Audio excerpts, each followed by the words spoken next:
जहां ताजी हवा, ठंडा पानी और बेहतरीन पेड़ों की छांव है।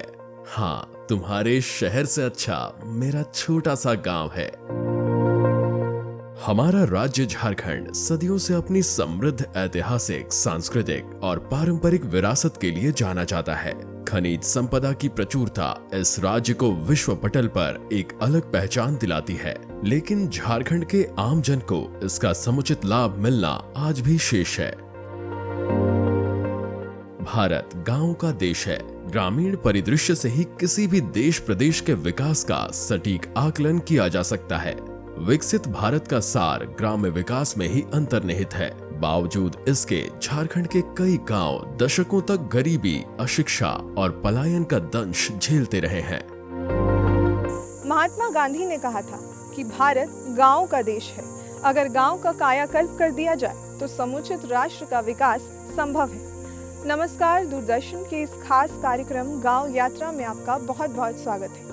गांव यात्रा के इस कार्यक्रम में हम आपको अलग अलग गांव में ले जाकर वहां के गांव विकास यात्राओं से आपको अवगत कराते हैं। तो आज हम आपको लेकर चलेंगे लोहरदगा जिले के सेन्हा प्रखंड के बंसारी गांव में, जहां हम जानेंगे कि किस प्रकार सरकारी योजनाओं का लाभ उठाकर वहां के किसान खेती कर रहे हैं और किस प्रकार ये गांव विकास की ओर अग्रसर है। तो चलिए चलते हैं गांव यात्रा पे। गांव यात्रा के इस अंक में हम आपको ले चल रहे हैं लोहरदगा जिला अंतर्गत सेन्हा प्रखंड के बंसरी गांव। कुछ वर्ष पहले तक विभिन्न प्रकार की चुनौतियों से संघर्ष करते यहाँ के ग्रामीण निराशा के बादलों के बीच जीवन जीने को मजबूर थे। हालांकि पिछले कुछ वर्षों से यहाँ काफी सकारात्मक बदलाव देखे जा रहे हैं। सरकारी संस्थाओं एवं प्रदान समेत अन्य गैर सरकारी संगठनों के ठोस पहल एवं योजनाओं के सफल क्रियान्वयन के माध्यम से निराशा के बादल आशा की किरणों में परिवर्तित हुए हैं। यहाँ के ग्रामीण प्रतिकूल परिस्थितियों के चंगुल से निकलकर आत्मनिर्भरता की राह पर अग्रसर हो चले हैं। झारखंड के ग्रामीणों की आजीविका मुख्य रूप से खेती है। ग्रामीणों की अर्थव्यवस्था कृषि पर ही निर्भर है। कृषि के प्रति उत्साह एवं जीवटता यहाँ के किसानों की रगों में कूट कूट कर भरा है, लेकिन सिंचाई के लिए पूरी तरह मौसम पर निर्भरता एवं आर्थिक विवशता किसानों के उत्साह एवं जीवटता पर पानी फेरकर जीवन को दूभर बनाता रहा। हालांकि इस समस्या से निजात दिलाने के लिए सरकार की योजनाएं तो थी, लेकिन उन योजनाओं से यहाँ के ज्यादातर ग्रामीण या तो अनभिज्ञ थे या योजनाओं तक उनकी पहुंच नहीं थी। किसानों की इस विकट समस्या ने प्रदान नामक एक एनजीओ का ध्यान आकृष्ट किया और प्रदान के समर्थन से योजनाओं तक किसानों की पहुंच सुनिश्चित करने का मार्ग प्रशस्त हुआ। प्रदान के सहयोग और मार्गदर्शन में आज किसानों के खेतों में कई वाटर पंप लग चुके हैं। सोलर लिफ्ट इरिगेशन की निर्बाध सुविधा सुनिश्चित की जा चुकी है, जिससे यहाँ के किसान भी अब सालों भर विविध फसलों की उपज लेने में सक्षम हो पाए हैं। और यहाँ पर खेती जो भी माइक्रो लिफ्ट से होता है, जो प्रदान की ओर से मिला हुआ है, तो उन्हीं से खेती करता हूँ।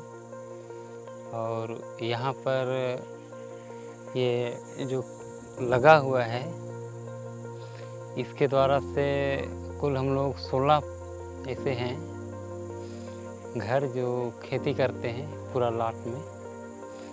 और प्लॉट में सभी तरह का खेती होता है। खीरा हो गया, भिंडी हो गया, तरबूज और तरह तरह के वैसे सब्जियां हैं, वो सब उगते हैं।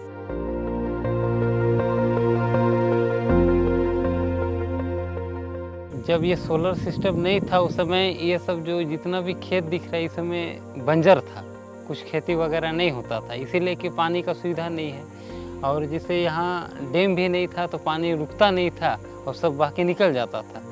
ये फरवरी के मौसम में ही ये जो पानी है सब ख़त्म हो जाता था। जब डैम बंधा गया तो उसके बाद में यहाँ पर पानी रुकने लगा, ये सोलर सिस्टम आ गया तो हम लोग के लिए और अच्छा हो गया। और यहाँ जितना भी देख रहे हैं ये एरिया, वो सब खेती वगैरह सब होता है और इससे लोग अच्छा मुनाफा कमा रहे हैं।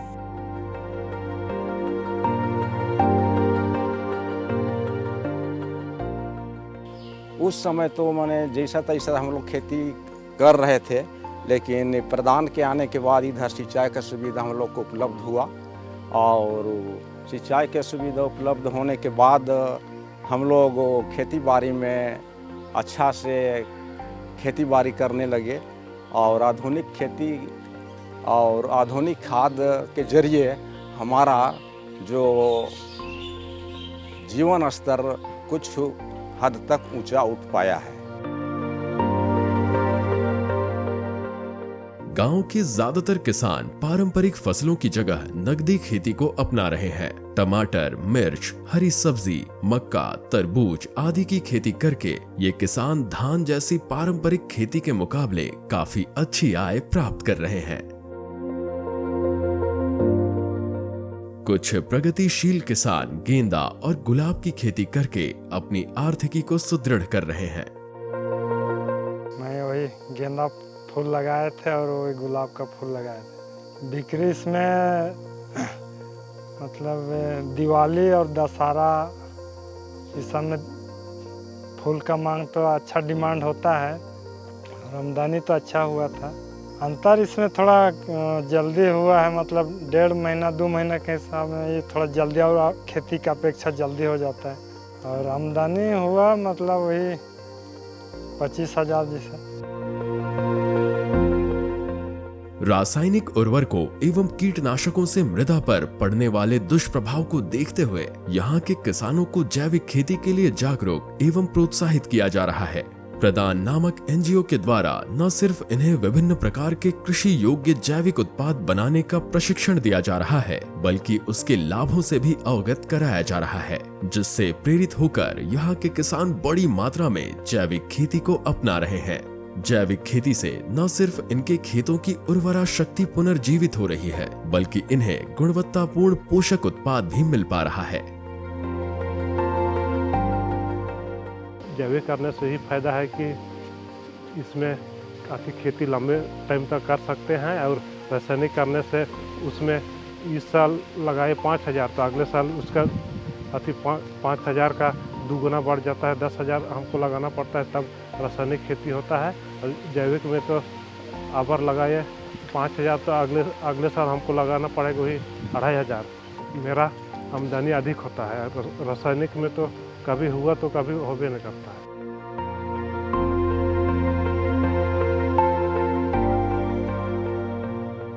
पारंपरिक खेती में ज्यादा लागत और कम मुनाफे को देखते हुए अब बंसरी गांव के कुछ किसान भी कृषि में न सिर्फ नवाचार को अपना रहे हैं, बल्कि वैसे फसलों की खेती को बढ़ावा दे रहे हैं जिससे उन्हें कम लागत में अच्छी आमदनी प्राप्त हो सके।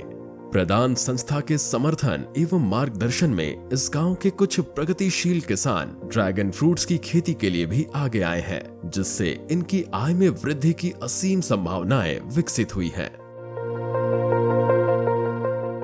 हमारे लिए एक ड्रैगन फ्रूट भी प्रधान के सहयोग से हमारे लिए मिला और इसको भी कैसे करना है, किस समय में कोड़ा खाबा करना है, कैसे छटाई करना है, सारा प्रशिक्षण उसी के द्वारा किया गया। इसके साथ ही साथ इसमें भी मतलब जैविक ही खाद दिया जाता है और ये हमारे लिए तो अभी फल नहीं आया है, लेकिन आने वाला समय में जो अगस्त सितंबर में फल लगता है तो हमारे लिए काफ़ी लाभदायक होगा और दूसरा लोग के लिए भी काफ़ी प्रेरणा है दायक ये प्लॉट भी रहा है। लोग आके भी देखे हैं कि इस जैविक प्लॉट में किस तरह से होता है, क्योंकि लोग कभी कभी मतलब जैविक करने से हिचकिचाते हैं क्योंकि फसल नहीं होता है, फसल कम होता है ऐसा करके। लेकिन ये प्लॉट से काफ़ी लोग उत्साहित हुए हैं और इस गांव में लगभग बहुत लोग ही जैविक खेती को अपनाए हैं। तो मैं यही संदेश देना चाहूँगा कि आने वाले समय में ये गांव पूरा पूर्ण जैविक हो।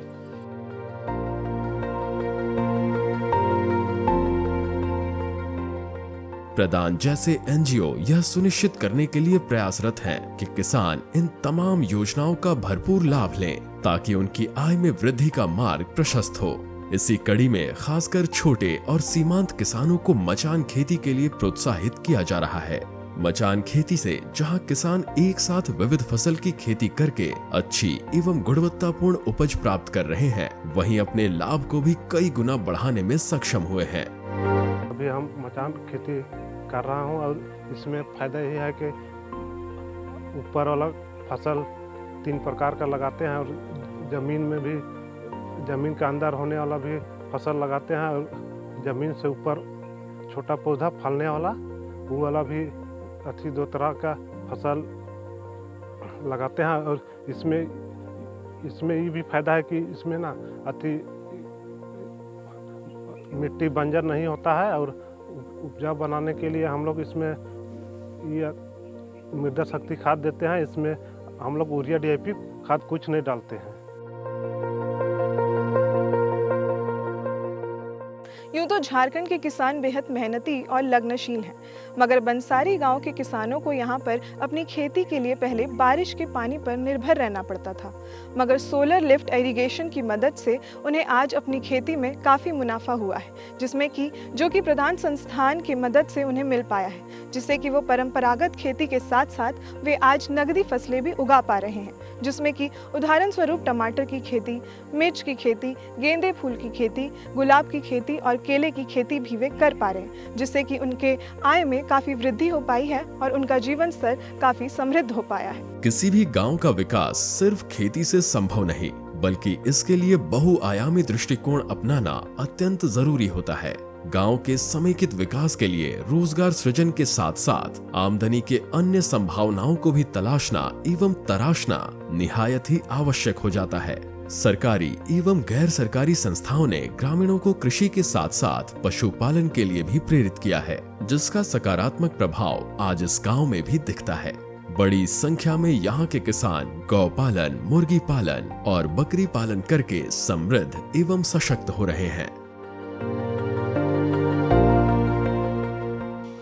जोहार परियोजना से हम लोग को सहयोग राशि के रूप में मिला शेड बनाने के लिए 3500 रुपये और चूजा के लिए मिला 40 पीस चूजा, जिसमें 2400 करके हम लोग को मिला है और दाना और दवा के लिए 1600। टोटल हम लोग के लिए एक सदस्य के लिए 7500 रुपये मिला है। उसके बाद हम लोग फर्स्ट साइकिल में 32 दीदी के लिए चूजा लिए और सेकंड साइकिल में फिर से हम लोग 20 दीदी के लिए डिमांड किए थे चूजा, 20 दीदी के लिए चूजा डिमांड किए थे। उसके बाद थर्ड साइकिल में फिर 15 दीदी के लिए किए थे और अभी फिर से हम लोग डिमांड किए हैं। दूसरी बार में लिए थे ना, तो हम लोग को थोड़ा सा दिक्कत हुआ, कारण कि मृत्यु दर हम लोग का बहुत ज़्यादा हो गया, इसीलिए उसमें थोड़ा सा लॉस हुआ। लेकिन हम लोग मुर्गी पालन करने में पीछे नहीं हटे, अभी तक हम लोग करते रहे। कुछ प्रगतिशील किसानों को प्रदान संस्था द्वारा मधुमक्खी पालन का प्रशिक्षण और अन्य समर्थन दिया गया है और अब ये किसान सफलतापूर्वक व्यावसायिक रूप से मधुमक्खी पालन भी कर रहे हैं। हम लोग को महिला मतलब खेती बाड़ी गाँव में करते हैं।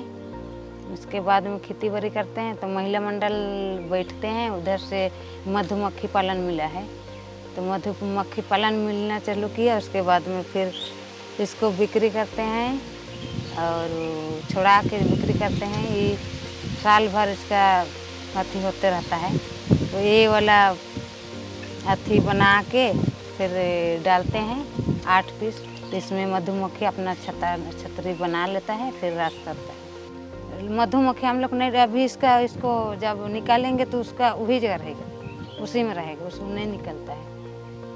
फिर उसके बाद में फिर वो अपना छतनी पूरम बना लेगा अपने से।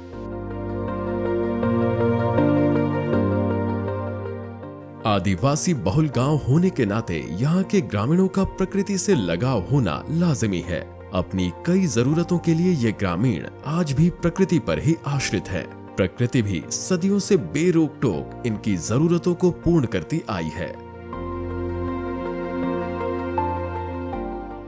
हम लोग जंगल जाते हैं, अपना सालों भर के लिए झाड़ू बना को हो जाता है और सीजन में नहीं मिलता है। मिलेगा के लिए हम लोग नहीं लाते हैं, यही सीजन में लाते हैं। इस सीजन में उतना झाड़ू में कांटा नहीं होता है।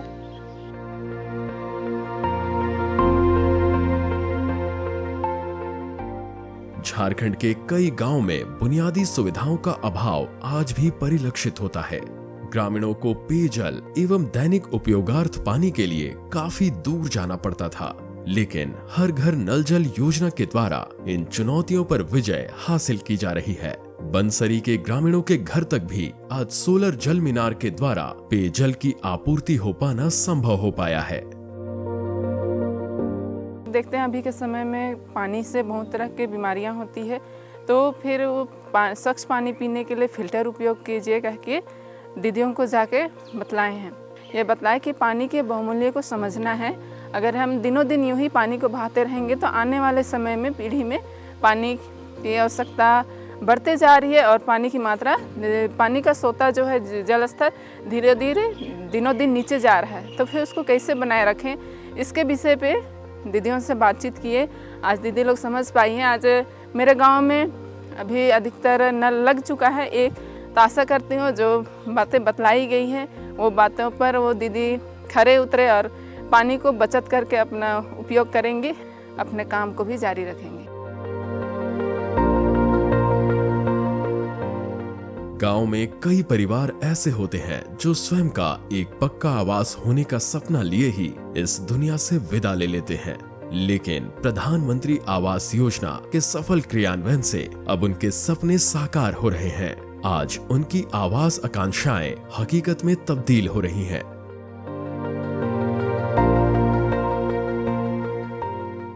मेरा पहले कच्चा मकान था, अभी झारखंड तरफ से हमें अब आवास मिला है और कच्चा मकान में हमको बहुत दिक्कत था क्योंकि उधर से बाढ़ आती है और मेरे आंगन में इतना पानी हो जाता था और हमको घुसने निकलने के लिए बहुत दिक्कत था। अभी हमें झारखंड सरकार दी, हम इसके लिए आभारी हूँ और अभी हमको अच्छा से मकान बन रहा है। नाबार्ड संपोषित वॉश योजना को भी ग्रामीणों को जागरूक, प्रोत्साहित एवं मार्गदर्शित करके इस गांव में बखूबी अपनाया गया है। पुराने शौचालयों को नवजीवन दिया गया है। ग्रामीणों को स्वच्छ पेयजल हेतु वाटर फिल्टर भी मुहैया कराया गया, जिससे ग्रामीणों में स्वच्छता एवं स्वास्थ्य देखभाल को लेकर एक नया दृष्टिकोण जागृत हुआ है। ये पाया है कि प्रधान तरफ से भी स्वच्छ मेंटर के रूप में हम काम किए और मेला मंडल में जा कर के दीदी लोग को भी हम समझाए, बतलाए साफ़ सफाई के बारे में।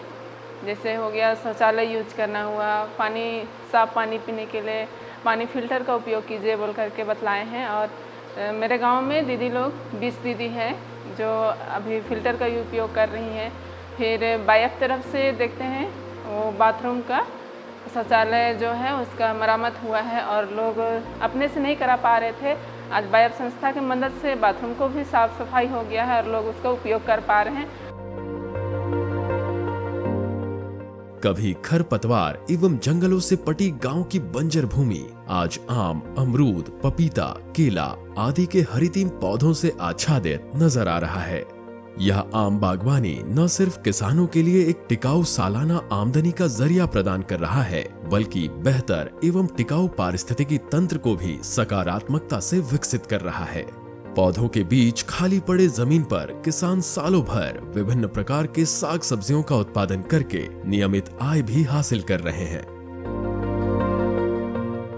बागवानी बिरसा हरित क्रांति की तरफ से लगाए हैं और जो लगाई उसके बाद हमको 3 साल तो नहीं आया फल, चौथा 5वां साल से कुछ थोड़ा थोड़ा आने लगा।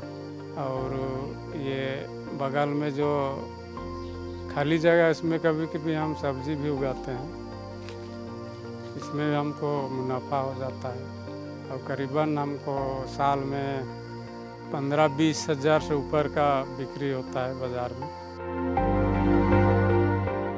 ये खेत बंजर रह जाता है बोल के खेती बाड़ी में हम लोग इसमें घास सबको निकाले नहीं सकते हैं बोल के हम आम बागवानी लगाएंगे बोल के, लेकिन नहीं हो पाया था। तो फिर ऐसे ही महिला मंडल में आए थे भाई लोग, ऐसे ही आप लोग आए हैं इसी तरह से, और वही लोग बताए कि आम बागवानी लगाना है बोले तो हाँ हम लोग को लगाना है बोले तो फिर वो लोग फार्म भरवाए तो उसमें हम लोग का निकल गया।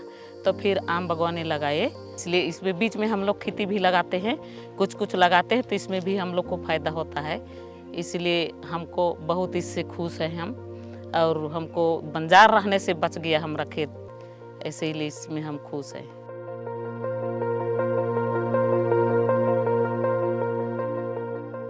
इस गांव के विकास में यहाँ की महिलाओं की अतुलनीय भूमिका रही है। कुछ गैर सरकारी संगठनों के सहयोग, समर्थन एवं मार्गदर्शन में यहाँ की महिलाओं ने समूह गठन करके महिला सशक्तिकरण का मार्ग प्रशस्त किया है। आज ये महिलाएं न सिर्फ महिला सशक्तिकरण बल्कि गांव के सर्वांगीण विकास को लक्ष्य मानकर सकारात्मक बदलाव के उत्प्रेरक के रूप में कार्य कर रही हैं। ये महिलाएं महिला समूह के माध्यम से न सिर्फ आर्थिक रूप से सशक्त हुई हैं, बल्कि महत्वपूर्ण सामाजिक मुद्दों पर भी ये सक्रिय विमर्श करती हैं।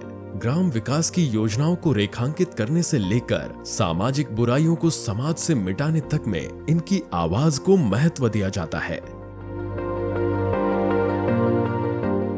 सप्ताह में साप्ताहिक बैठक करते हैं, सप्ताह में 10 रुपया जमा करते हैं, और जो बचत करते हैं उसी से हम लोग लेन देन करते हैं।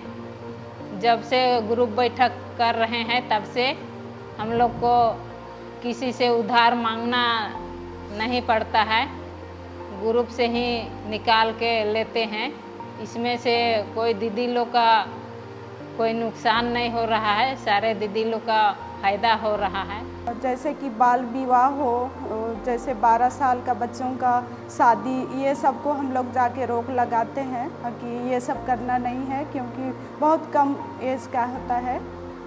और फिर रह गया कहीं पे साफ सफाई, जहाँ गंदगी फैला हो वो सब साफ करने के लिए हम लोग जागरूकता के लिए बातें बतलाते हैं। जैसे कि गांव में एक दूसरे को डायन बिसाही के बारे में लड़ाई झगड़ा ये सब होता है, तो उसको भी हम लोग महिला मंडल की दीदी लोग मिलके जाके समझाते हैं कि ये सब करना नहीं चाहिए। मेरा तो अभी महिला मंडल में जुड़ा हुआ 1 साल ही हुआ है, पर इससे हमको काफ़ी मदद मिलता है। और इससे हम पहले नहीं जुड़े थे तब हमको इतना जानकारी नहीं था, महिला मंडल नहीं जुड़े थे तो इतना जानकारी नहीं था कि इसमें कैसे बढ़ना है, क्या करना है अपने जीविका को बढ़ाने के। लेकिन आज इसमें जुड़ करके हमको काफ़ी फ़ायदा हुआ है। और हम बचत करते हैं, हम लोग भी सप्ताह रविवार के दिन में बैठक करते हैं, और फिर इसमें हर सप्ताह 10 रुपया बचत करते हैं। और इस बचत के माध्यम से हम लोग को लेन देन करने में जब भी किसी को पैसा की आवश्यकता पड़ता है तो उस समय हम लोग इससे अपने मंडल से ही मदद ले करके अपनी आवश्यकताओं को पूरा करते हैं।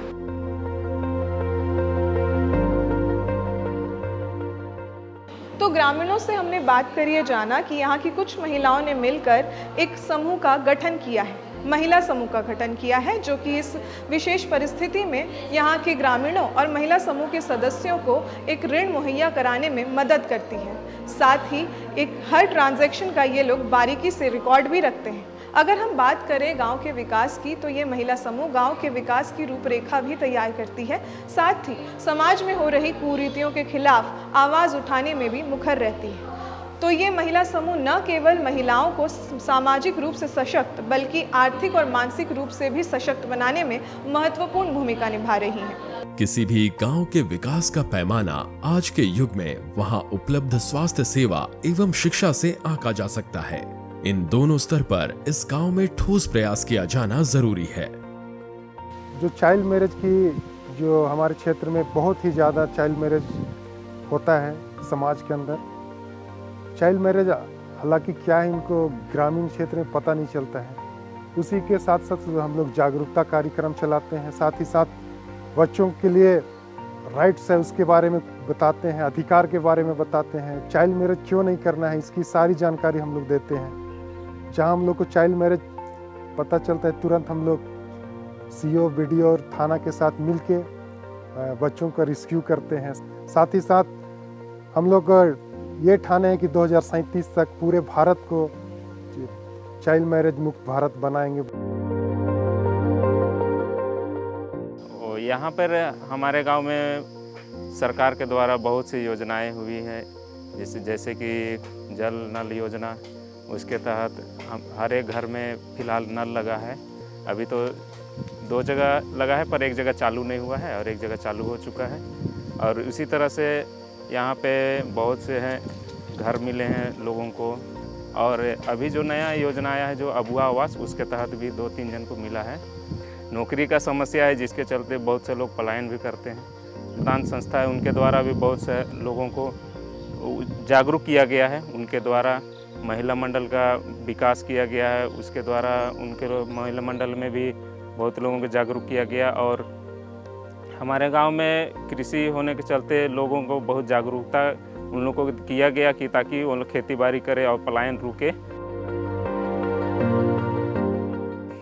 बेसिकली हमारा इंटरवेंशन जो बंसरी विलेज में रहा है प्रधान का, वो एक जो हमारा जो भी स्कीम्स हम लेके कर रहे हैं गांव में, उनका एक ढंग से पेनिट्रेशन हो पाए। खास करके जो हमारे मोस्ट लेफ्ट आउट कम्युनिटी रहता है उन तक सारे स्कीम्स हम कैसे पहुंचा सके, इसका एक बहुत बड़ा प्रयास रहा है। और इसको डिलीवर करने के लिए हम जो गांव में एग्जिस्टिंग इनका लोकल फोरम है, चाहे वो ग्राम सभा का है, टोला सभा का है, महिला संगठन का है, उसका प्रॉपर यूज़ कैसे कर सके ताकि जो भी हम स्कीम्स डिलीवर करें या जो भी उनका एक डिलीवरी सिस्टम बन पाए वो लॉन्ग रन में सस्टेन करे। इस तरह का हमारा एक बढ़िया प्रयास रहा है।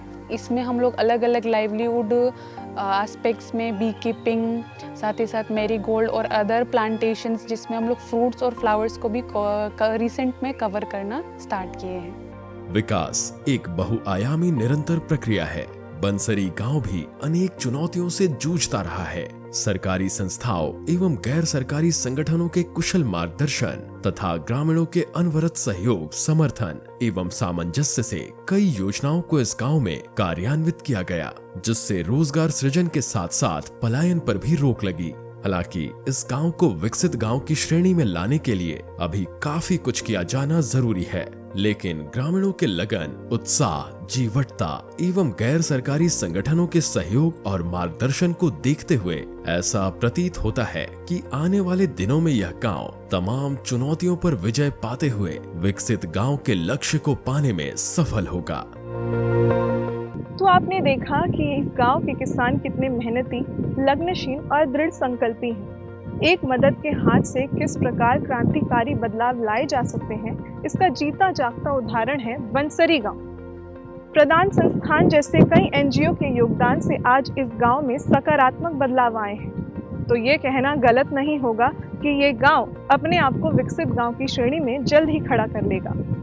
इसी के साथ हमें दीजिए इजाजत। गांव यात्रा के अगले अंक में फिर मिलेंगे आपसे। तब तक के लिए नमस्कार, जोहार।